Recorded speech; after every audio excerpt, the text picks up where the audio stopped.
और problem number 4 practice set 4.4। ना देखो क्या क्या दिया। Sumit Desai, Smita, SMT Desai. Let's start with our problem number 4 for practice set 4.4. Now, Desai sold the shares of face value 100 rupees when the market value was 50 and received the 4,988.20 rupees. She paid brokerage of 0.2% and GST on brokerage of 18%. Then how many shares did she sell? तो उसने कितने number of shares उसने cell किया, हमें वो निकालना है। Okay, तो फर्स्ट ऑफ ऑल जो मार्केट वैल्यू है वो कितना है, 50 है। Total market value of share हमें निकालना है, total market value of share. देखो, जब भी हम एमवी निकालते हो हम उसको क्या करते हैं, एमवी को हम नंबर ऑफ शेयर से मल्टीप्लाई करते हैं। तो यहाँ सबसे पहले तो कंसीडर करके चलो, consider the consider number of share, number of share consider करो, number of share will be x. तो मैं जो एमवी है 50 रुपीज, मैं उसको नंबर ऑफ शेयर एक्स से मल्टीप्लाई करता हूँ। तो जो टोटल मार्केट वैल्यू है, उसने जो इन्वेस्ट किया, जो टोटल मार्केट वैल्यू वो कितना आया, 50x आया। मतलब टोटल जो अमाउंट है उसने जो इन्वेस्ट किया वो कितना है, 50x आया। ना जो हम जो ब्रोकरेज निकालते हैं, हम इसी पर निकालते हैं, टोटल अमाउंट पर, जो भी टोटल मार्केट अमाउंट उसने इन्वेस्ट किया उसी पर हम क्या करते हैं, ब्रोकरेज निकालते हैं। तो ब्रोकरेज जो उन्होंने दिया है, जो उन लोगों ने जो ब्रोकरेज दिया है वो कितने का दिया है, 0.2% का दिया है। तो ये जो 0.2% है वो किस पर लगेगा, 50x पर लगेगा। तो ये जो 0.2 है, मैं उसको 0.2 divide by 100 multiply by 50x कर सकता हूँ।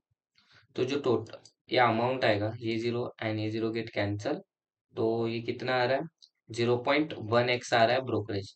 ब्रोकरेज कितना आ रहा है, 0.1x। ब्रोकरेज कितना है, 0.1% का ब्रोकरेज आ रहा है। देखो मैंने क्या कंसीडर किया कि जो भी मैंने नंबर ऑफ शेयर है वो एक्स है, मैंने वो एमबी से मल्टीप्लाई किया, जो भी मार्केट वैल्यू है, तो 50x आया। तो इस 50x पर मैंने क्या किया, ब्रोकरेज निकाला जो कि 0.1x आ रहा है। ना इसी ब्रोकरेज पर मुझे क्या निकालना है, जीएसटी निकालना है, 18% का जीएसटी निकालना है। तो वो क्या होगा, 18% ऑफ 0.1x आएगा, जो कि 18 डिवाइड बाय 100 मल्टीप्लाई बाय क्या होगा, 0.1x होगा। तो जो मुझे ब्रोकरेज मिलेगा वो कितना मिलेगा, 0.018 का 0.018x का ब्रोकरेज मिलेगा ना। आफ्टर दैट टोटल डिडक्शन होगा मेरा। ओके, ये सब कुछ मुझे ऐड भी तो करना पड़ेगा जब मैं बाय कर रहा हूँ शेयर्स को, सॉरी, मैं शेयर्स को क्या कर रहा हूँ, सेल कर रहा हूँ। तो टोटल ये जो ब्रोकरेज एंड जो जीएसटी होता है वो क्या होता है, डिडक्शन होता है, मतलब माइनस करते हैं हम सेलिंग के टाइम पर। मतलब टोटल डिडक्शन कितना होगा,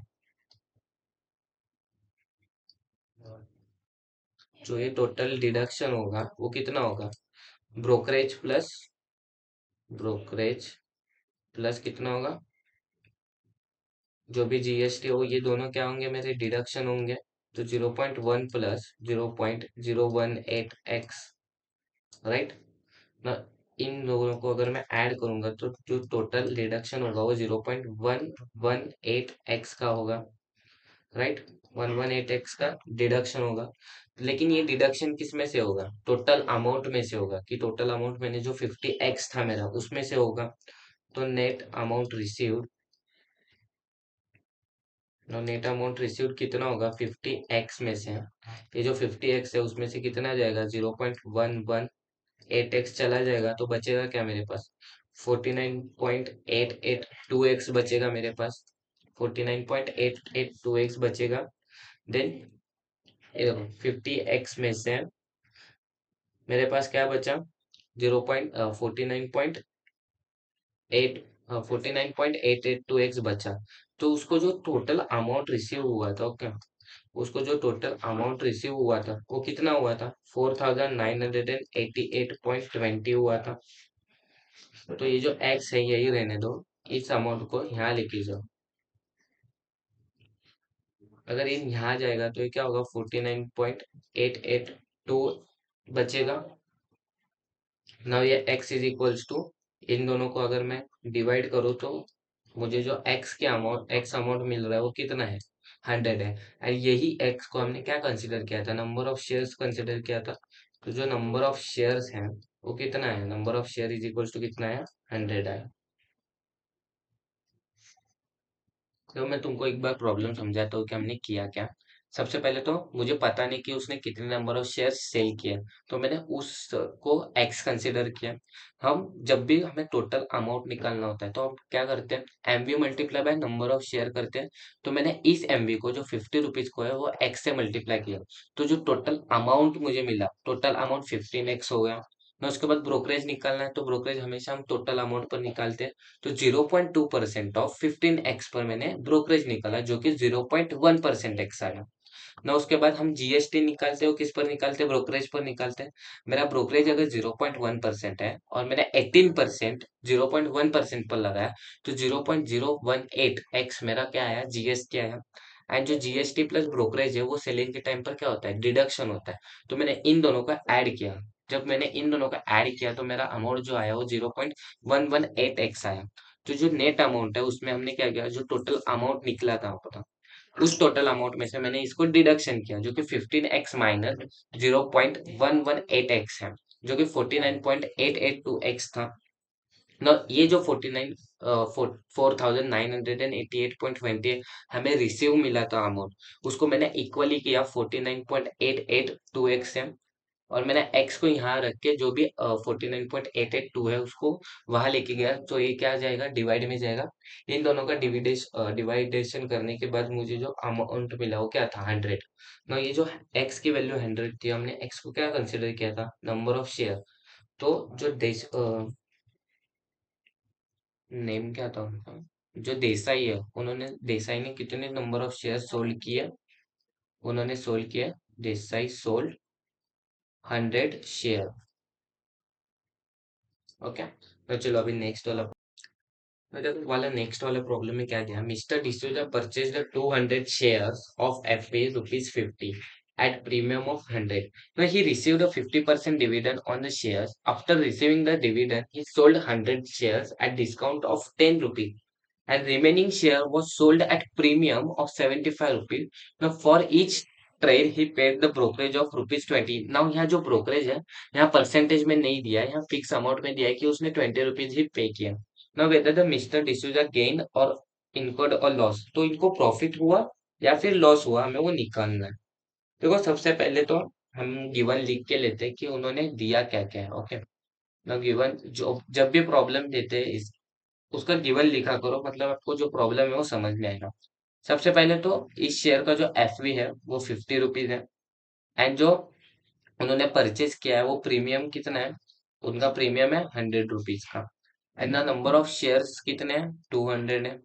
number of number of shares कितने हैं, 200 नंबर ऑफ शेयर्स है। एंड जो उसको डिविडेंड मिल रहा है, ओके, उनको जो डिविडेंड मिल रहा है वो कितना मिल रहा है, 50% का डिविडेंड मिल रहा है, डिविडेंड ऑफ ₹15। ना उन्होंने जो ब्रोकरेज ट्रेड करते वक्त जो पे किया वो कितना है, ₹20 है। यहाँ परसेंटेज में नहीं दिया है, डायरेक्टली दिया है कि 20 रुपीज को उन्होंने ब्रोकरेज पेड किया। नो फर्स्ट हमें कॉस्ट प्राइस ऑफ शेयर निकालना है। हमें क्या निकालना है, कॉस्ट प्राइस ऑफ शेयर निकालना है।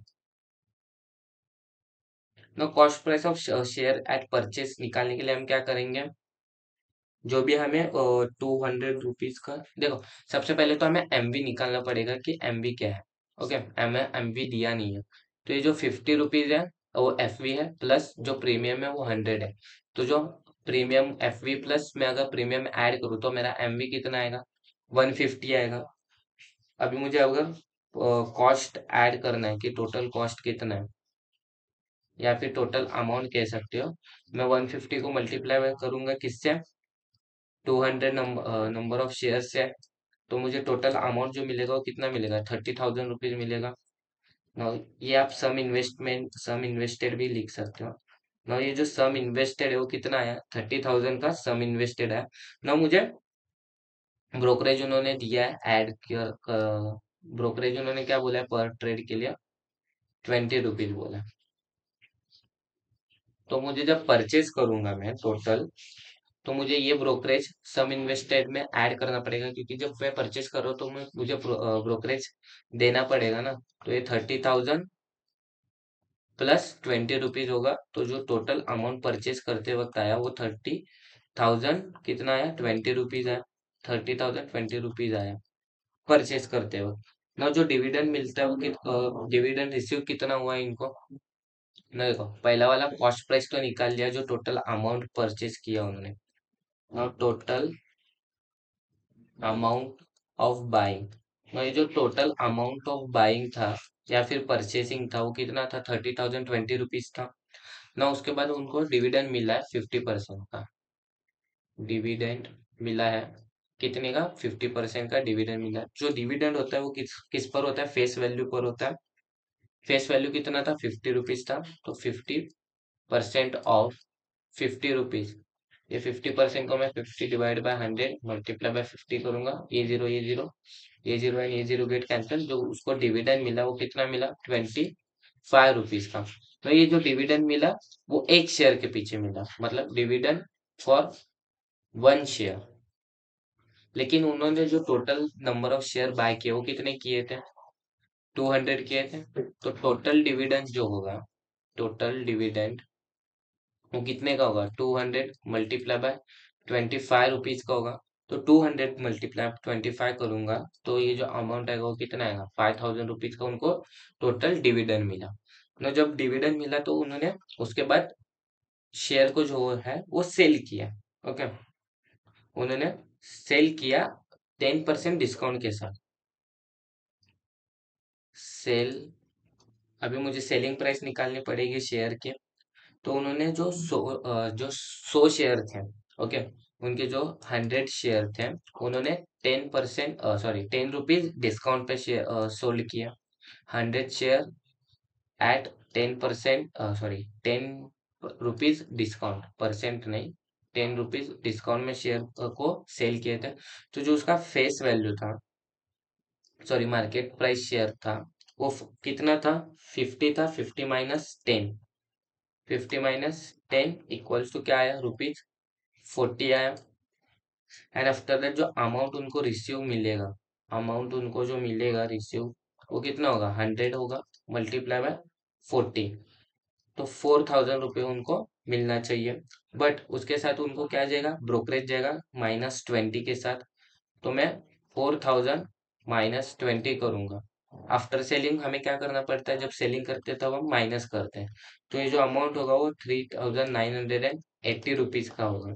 तो उन्होंने जो सेल की है, ओके, उन्होंने जो सेल की है 10% डिस्काउंट में, वो उसका अमाउंट जो 100 शेयर जो सेल किया उसका क्या मिला अमाउंट, 3,080 रुपीज ना। उसके बाद जो बचे हुए 100 शेयर थे उन्होंने 75 रुपीज प्रीमियम पर सेल किया। ओके, ना जो बचे हुए शेयर थे उन्होंने वो कितने, 75 रुपीज, ना 100 शेयर 75 रुपीज पर सेल किए, प्रीमियम पर 75 रुपीज प्रीमियम पर क्या किए, सेल किए। ना 100 शेयर सोल्ड, ओके मैं यहाँ सोल्ड लिखना भूल गया। ना 100 शेयर सोल्ड एट 75 रुपीज। ना ये जो अमाउंट है वो निकालने के लिए मुझे क्या करना पड़ेगा, वन 100 मल्टीप्लाई करना पड़ेगा मुझे 125 से। ना ये जो 125 है वो कैसे आया, मेरा 50 रुपीज क्या था, एफ वी था। देखो मेरा एफ वी जो था वो 50 रुपीज था, ये जो प्रीमियम है वो 75 है। तो अगर मुझे एमवी निकालना है तो मैं क्या करूंगा, 50 प्लस 75 करूंगा, तो 125 क्या आया मेरा, एमवी आया। एंड शेयर कितने सेल हो रहे, 100 शेयर हो रहे, तो इसका जो अमाउंट होगा वो कितना होगा, 12,500 रुपीज। एंड इसके साथ क्या जाएगा, मेरा ब्रोकरेज जाएगा अभी ना, 12,500 में से मुझे क्या करना पड़ेगा, 20 माइनस करना पड़ेगा सेलिंग के वक्त ना। सेलिंग के वक्त मुझे 12,500 में से 20 रुपीज निकालना पड़ेगा। ट्रांजेक्शन हुआ ना, तो पर ट्रांजेक्शन के लिए कितना जा रहा है मेरा, 20 रुपीज जा रहा है। तो ये जो अमाउंट है वो कितना आएगा, 12,500 480 रुपीज मुझे मिलेंगे जब मैं ए शेयर को 75 रुपीज प्रीमियम पर सेल कर रहा हूँ। तो टोटल सेलिंग जो अमाउंट मुझे मिला वो कितना मिला, 12,480 जो इस वाले 100 शेयर सेल करने पर मिला, एंड 3,000 प्लस 3,980 जब मैंने 10% डिस्काउंट में सेल किया था। तो टोटल जो अमाउंट मिला वो मुझे कितना मिला, 16,416 रुपीज। कितना मिला, 16,416 रुपीज। ना उसके साथ मुझे क्या मिला था, डिविडेंड भी मिला था 5,000 का, मुझे वो भी ऐड करना है ना। सेलिंग प्राइस जो भी सेलिंग मुझे मिला उसके साथ मुझे डिविडेंड भी ऐड करना है।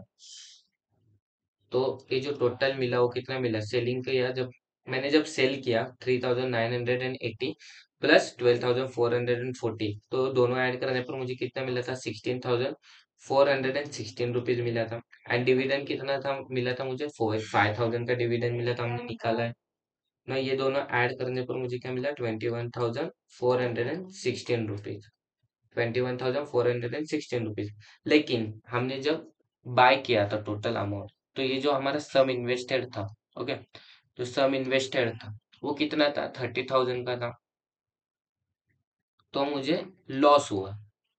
ओके, तो लॉस कितने का हुआ, कॉस्ट प्राइस जो भी है हमारा, जो भी हमने कॉस्ट प्राइस में खरीदा था, माइनस टोटल इनकम ना। ये जो टोटल इनकम है वो किसकी बात हो रही है, जो हमने सेलिंग करने के बाद हमें जो इनकम मिला उसकी बात हो रही है ना। 30,020 रुपीज हमारा कॉस्ट प्राइस था, एंड 21,460 मुझे क्या सेलिंग करने पर मिला।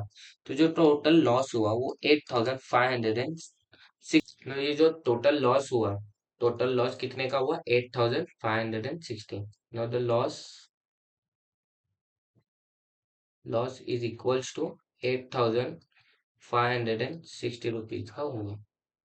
हमें यही निकालने बोला था कि लॉस हुआ है या प्रॉफिट हुआ है, तो हमें लॉस हुआ है 8,560 रुपीज का ना। चलो, नाउ प्रैक्टिस सेट 4.4 के साथ हमारा जो चैप्टर है वो खत्म हो चुका है। तो नेक्स्ट वीडियो में हम चैप्टर नंबर 5 से को स्टार्ट करते हैं।